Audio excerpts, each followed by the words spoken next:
প্রথমে আপনার কাছে একটু জানতে চাই হার্নিয়া কি এবং শরীরের কোথায় কোথায় এটি হতে পারে।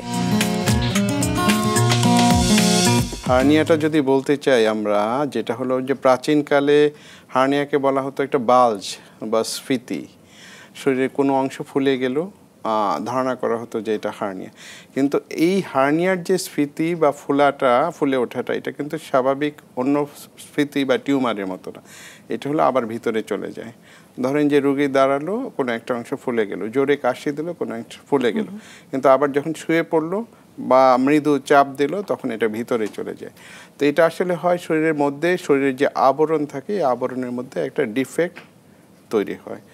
ওই ডিফেক্ট দিয়ে যেটা হলো যে ওই ভিতরে শরীরের অন্ত্র বা চর্বি বাইরে বের হয়ে চামড়ার নিচে চলে আসে, আবার একটু প্রেশার কমে গেলে এটা আবার ভিতরে চলে যায়। So this is hernia.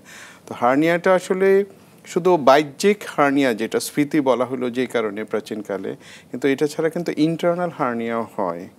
আমরা যেগুলা খালি চোখে দেখি না, কিন্তু রোগীর কোনো সমস্যা হলে আমরা ধারণা করি এবং পরবর্তীতে পরীক্ষা নিরীক্ষা করে কনফার্ম করি। যেমন আমাদের বাইরের হার্নিয়ার মধ্যে আছে, যেমন কুচকিতে হয় ছেলেদের বেশি, ইঙ্গুইনাল হার্নিয়া বলি। নাভিতে হয় আম্বিলিক্যাল হার্নিয়া বা নাভিমূলে প্যারাআম্বিলিক্যাল হার্নিয়া। শরীরের পাশে লাম্বার হার্নিয়া। আর সবচেয়ে বেশি এখন যেটা হচ্ছে যে অপারেশন পরবর্তী হার্নিয়া, যেটাকে আমরা বলি ইনসিশনাল হার্নিয়া।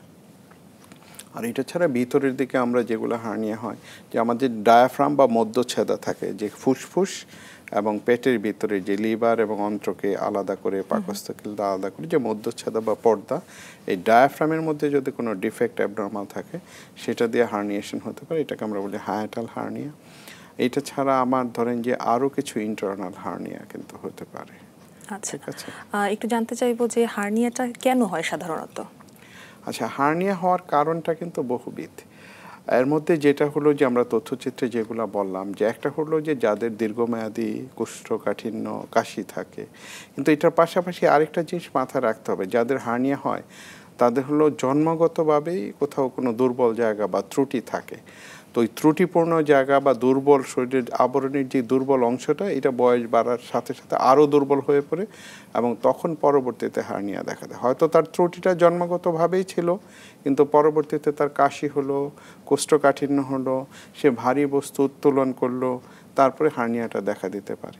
আর এটা ছাড়া যেটা আমরা বললাম যে গর্ভাবস্থায়ও কিন্তু যে একটা স্ফীতি হয়, পেটের একটা স্ফীতি হয়, কারণ জরায়ুটা বেড়ে ওঠে এবং জরায়ুর পাশাপাশি পেটের উপর একটা চাপ পড়ে এবং পেটের মাংসপেশিগুলো একটু শিথিল হয়ে যায়। তার পরবর্তীতেও কিন্তু অনেকের হার্নিয়া দেখা দিতে পারে।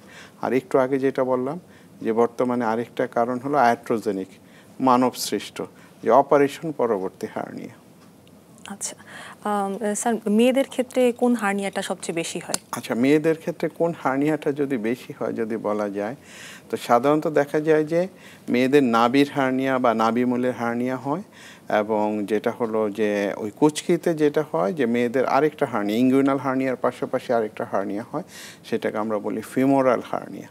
আর এটা ছাড়া অপারেশন, ধরেন যে আজকাল এরকম হয়েছে আমাদের দেশে যে অপারেশনটা মেয়েদের, ধরেন যে কোনো অপারেশন নাই কিন্তু একটা সি সেকশন হয়েছে, সো তার একটা বেবি বা দুইটা বেবি, কিন্তু তারও কিন্তু একটা অপারেশনের হিস্ট্রি থাকে এবং তাদের একটা অপারেশন পরবর্তী হার্নিয়ার রেটও কিন্তু মেয়েদের মধ্যে বেশি।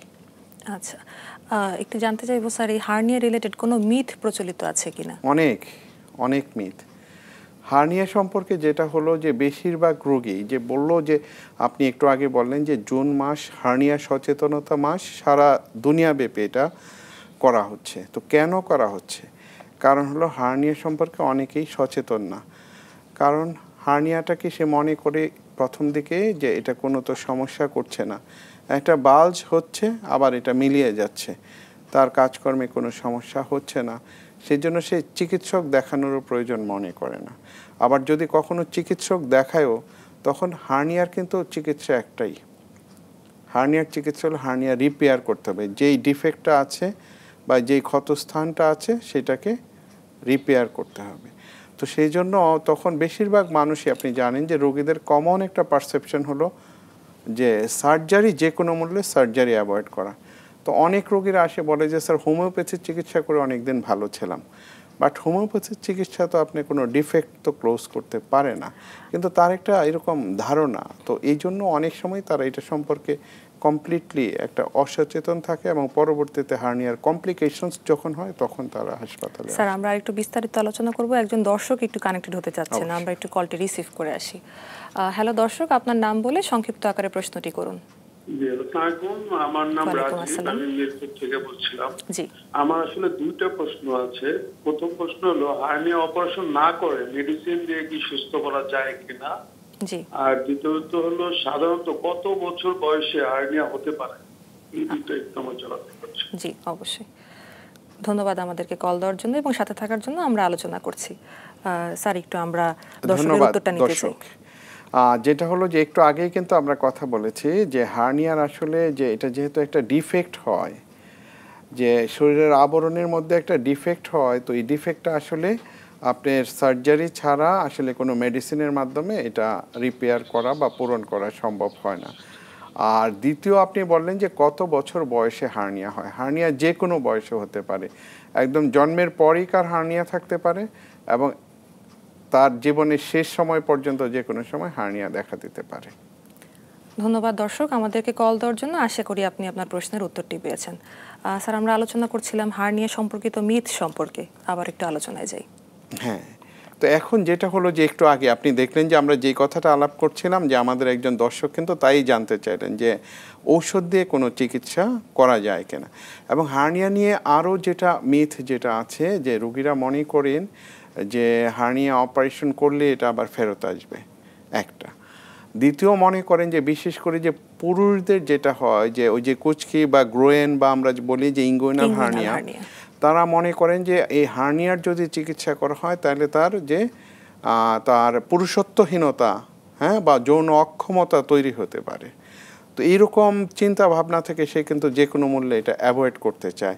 বেসিক্যালি কিন্তু এগুলা কোনোটাই কিন্তু কোনো সত্য না। যদি সে পারফেক্টলি, যদি সে রাইট চয়েস অফ সার্জন এবং রাইট চয়েস অফ হসপিটাল করে, কোনো কিছুই কোনো সমস্যা না।